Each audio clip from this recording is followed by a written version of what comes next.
Hello and welcome back to Let the Rest Burn. I am Coco Nelson and I am here to talk to you about the shadow archetype, the perfectionist. Now, the lead up to this episode is quite interesting and extremely ironic given this shadow archetype's name. I am recording this about mid-June before I leave for my Greece retreat. But the month of June is the month of the perfectionist. So typically in the last 6 months, I have released the episode on the first week. I have kind of unpacked on my social media what the perfectionist is. I have all of these videos I've pre recorded, and I've really set myself up to kind of breeze through everything and the podcast and all of the pieces that go into it. Well, the end of May was a little hectic with my son's preschool graduation, lots of different travel, going to Disneyland and Legoland. And to be honest with you, I just didn't have any time to record this. I would sit down and I tried a couple of times, but for some reason, I just wasn't in the space where I could show up and be authentic the way that I love to be on these podcasts. So I would scrap it or I'd stop and, want to circle back. And I find it fascinating that this is the month I'm going to release the perfectionist archetype on the last week of the month. I've actually done a couple of guest episodes these last few weeks, and I'm not sure any of you noticed, but if you did, it is very ironic. It comes in the month of the perfectionist because it does challenge that shadow, right? Showing up, being perfect, or following through in what you said you were going to do, I think all feeds into this shadow. So let's talk a little bit about the difference between the shadow archetype of the perfectionist and just wanting to do things right. Right? So there's a difference between having discipline, wanting to do things right, integrity, and really honoring what you say and what you do. That provides nuance, flexibility, humanness, understanding, compassion, and it usually comes from a deeper set of values where you want connection, you want belonging, you want self-expression. Perfectionism comes from protection, fear, and trauma. Perfectionism is the belief that if you are not perfect or if you don't do it the exact right way, you will be rejected, betrayed, fail, or just not really even get the recognition that you deserve. We do learn this in childhood, as with all the shadows, but it gets reinforced as we get older. We live in a society where perfectionism is definitely revered, right? The more perfect you can be, the more put together, the more strategic. I mean, think about social media itself and how easy it is for us to construct a life that looks perfect without any of the imperfections of the human experience, and then have all of these thousands of people view it and think our life looks a certain way. Perfectionism is dangerous, but it doesn't come from a dangerous place. It comes from a protective place. So if you are a child and you're experiencing hope, excitement, maybe you put your all into something.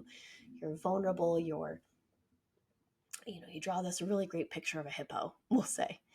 And you run over to show your teacher, you run over to show your parent. You're like, I made this hippo. I'm so excited about this hippo. And the parent dismisses you, or the teacher's like, that's not a hippo, that is a zebra. What is wrong with you? Your experience in that moment is rejection. Now, there are ways that adults can handle this in a way that the kid can understand that the picture may not actually be a hippo, or the adult is busy with something. But these little moments create a multitude of experiences as we get older. So, one experience, maybe even a couple, it's not going to shape a personality, but quite a few, or a really big one, like a really big rejection, that is going to shift the way our nervous system associates with the world. So anytime we hope, we get vulnerable, we get raw, the way we protect ourselves is we expect rejection, we expect betrayal, because it inherently will never be perfect. right? There is nothing you can do that's going to be perfect on this planet. It doesn't exist, right? Imperfection is part of the human experience.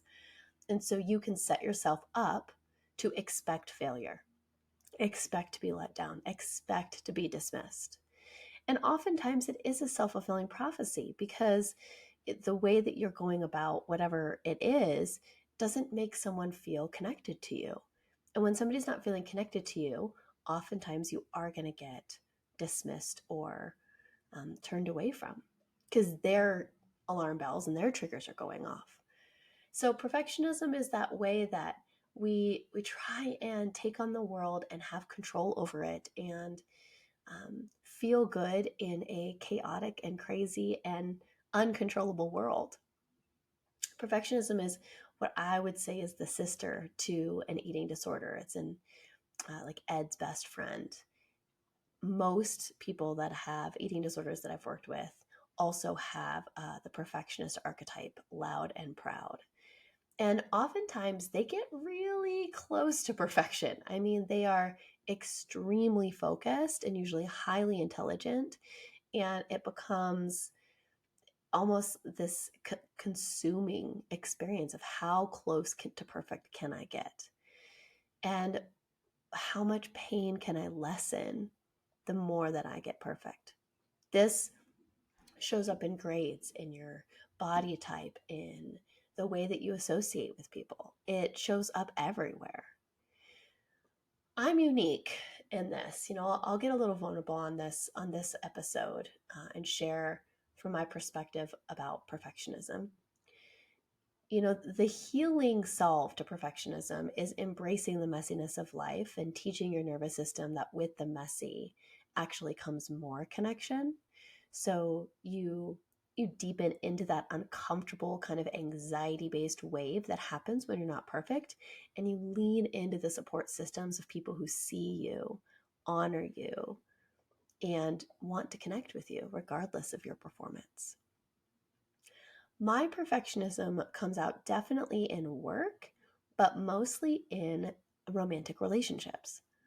With work, I really am passionate about you all seeing me as a human and knowing that I am uh, valuable. I mean, I think if y'all have been listening for a while, it's definitely not a secret. I've never been perfect. I sometimes come on this podcast in a sweatshirt. Sometimes I'm in a nice blouse. Sometimes I'm sick, like today. Other times I'm, vibrant and energetic. Sometimes I release it a day late. However I show up authentically. But perfectionism comes in my desire to be the master or to have mastery around certain topics. And in particular, therapeutic ones: mastery of self care, mastery of self reliance, mastery of emotional regulation. So it's very difficult for me to be in a romantic relationship or even a friendship and be the one that needs support or help. I want to be the perfect at holding space for everyone. I want to bypass my own boundaries around needing rest or sleep or just the desire to check out maybe. And I want to hold space regardless of all of that. And I'm really good at it. I can compartmentalize my needs real fast and hold space because I do love my job. I love what I do. I love holding space. So perfectionism doesn't always feel bad. Sometimes it actually feels really, really, really good until it doesn't, right? Because inevitably it leads to burnout. It leads to that tricky place of this isn't healthy for my body, my mind, or my heart. Yes, I get reinforcement from my external world. People are pleased, but what's happening internally? Internally, perfectionism really does a number on you. It really shifts your capacity to trust yourself in any way. You're always second guessing everything. Slows down your ability to be present with yourself, be present with others, to heal things from the past because you're constantly focused on the future. Oftentimes, perfectionism can step into the place where we overanalyze and overthink and over plan. And this takes you out of the present moment. It takes you out of the emotional experience of whatever it is you're doing or you're looking forward to doing. So I want you all to ask yourself, how much do I really think about getting it all right? What does it look like for me to over plan whatever I'm doing? What would it mean to just lean in and feel it instead? And what comes up for me when I do? Perfectionism is very much located in the mind, so it shuts down your capacity to connect with your body.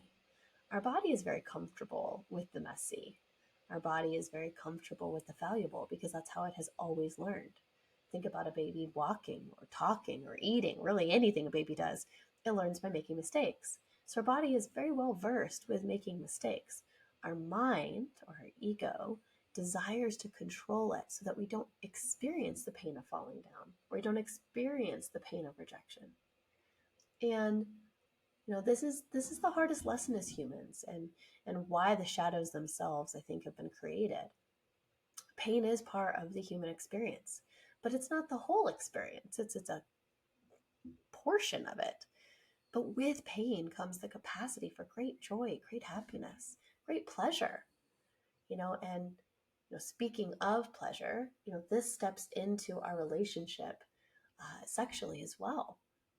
Being perfect at performance, making sure your partner orgasms, making sure you orgasm the right way with the right noises in the right position. Especially for heteronormative couples, there's this, gold standard of what the sexual experience is supposed to look like. And people get into their own heads and they really struggle with being able to actually connect. I find that a lot of people's inability to orgasm or struggles with any sort of sexual intimacy can often come back to a place of insecurity and a desire to be perfect, to not want to be seen by your partner in that sacred, vulnerable moment as valuable and as human. You want to be seen as a god or a goddess in that moment. But the humanness in you, the messiness, the chaos of it, the realness is what actually unlocks the pleasure that you desire. So, for all of you recovering perfectionists out there, I have a really great book I'm going to recommend, but I cannot remember the name of it right now. My ladies in my retreat group actually read it, and so I will put it in the show notes. But it is so important for you to get well versed on what type of perfectionism you have and how it shows up for you. Because the more we know about it and the more we can recognize it's just a shadow, it's a layer of armor, it's not who we actually are. The less we identify with it, the more we can return to our state of natural flow and ease and peaceful existence that isn't run by and ruled by our shadow. So take a deep breath with me and just let yourself be messy. Let yourself experience the full complexity of the human world, and don't try and control pain because it will sneak up on you every single time. I hope you all are having a wonderful day, night, morning, wherever you might be. Please feel free to reach out to me on Instagram if you have questions about the perfectionist or you want to dig in deeper. Right now, as I'm sitting here speaking in June, I am enrolling for my next retreat in Mexico. And the group before that will start in September. It's all about power, presence, and purpose. What does it look like to reclaim your power, your voice, your ability to speak your needs? How can you bring that back to a presence in your body? And what's going to shift you into place of purpose, of true desire, of meaning in your life? And then we go spend 7 days in Ixtapa, Mexico, all-inclusive, beautiful villa where we just connect, relax, and enjoy. So until then, please have a wonderful rest of your day. and I will speak with you soon.